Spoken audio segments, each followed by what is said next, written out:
यार देखिए, किसी को भी किसी से कंपैरिजन मत कीजिए। हर टीचर का अपना अलग तरीका है पढ़ाने का। मैंने आपको पहले भी ये बात समझाई है कि 100 लोगों में 10 लोग पढ़ने वाले होते हैं और 90 बिना पढ़ने वाले होते हैं। तो कई टीचर हैं जो 90 को टारगेट करते हैं, ऑडियंस बढ़ानी है। ऑडियंस बढ़ाने से आपकी क्लास नहीं बढ़ती।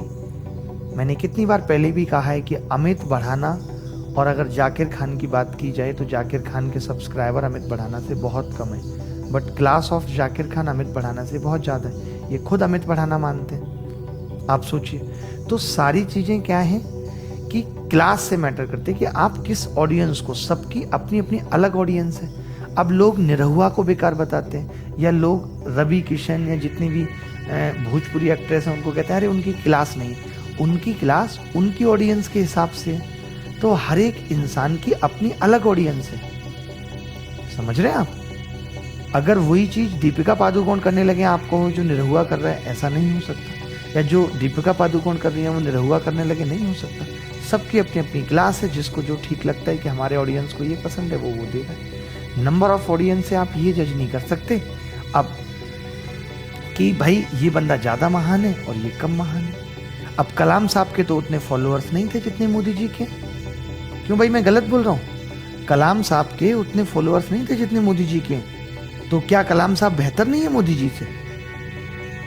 बताओ, आप ही मुझे बताओ। इस बात के पीछे जवाब दो आप मुझे, और खुद पता लग जाएगा कि क्लास से इस बात का कोई मतलब नहीं है।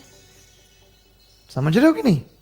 तो यही चीज होती है। मैं क्या सचिन तेंदुलकर की क्लास विराट कोहली से कम थी? नहीं थी, बट विराट कोहली के फॉलोअर्स ज्यादा हैं सचिन तेंदुलकर से।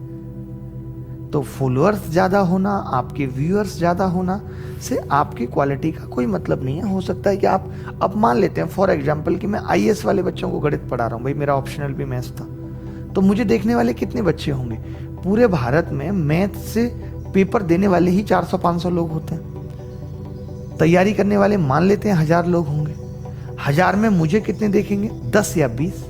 अब आपको अरे यार ये इस आदमी को गणित नहीं आती, इसको तो 10-20 लोग देख रहे हैं। ऐसा बिल्कुल नहीं है, क्योंकि मेरी ऑडियंस ही कम है। तो मेरी ऑडियंस वो है जो पढ़ने वाली है, जो सिलेक्शन लेती है, जिसका सिलेक्शन होता है। मेरे पास वो भीड़ नहीं है, ना ही मैं वो भीड़ इकट्ठी करना चाहता हूँ। मैं भी कर सकता हूँ कि मैं ऐसी चीज़ें पढ़ाऊँगा जो बच्चों को आसानी से समझ में आ जाए, सरल होंगी, तो मैं भी कर सकता हूँ। मेरे कोई क्वेश्चन की कोई क्लास नहीं होगी, ऐसे क्वेश्चन पढ़ाऊँगा ही नहीं। कहते हैं ना कि जब जिंदगी स्मूथ चलने लगे तो समझ लो कुछ खराब चल रहा है।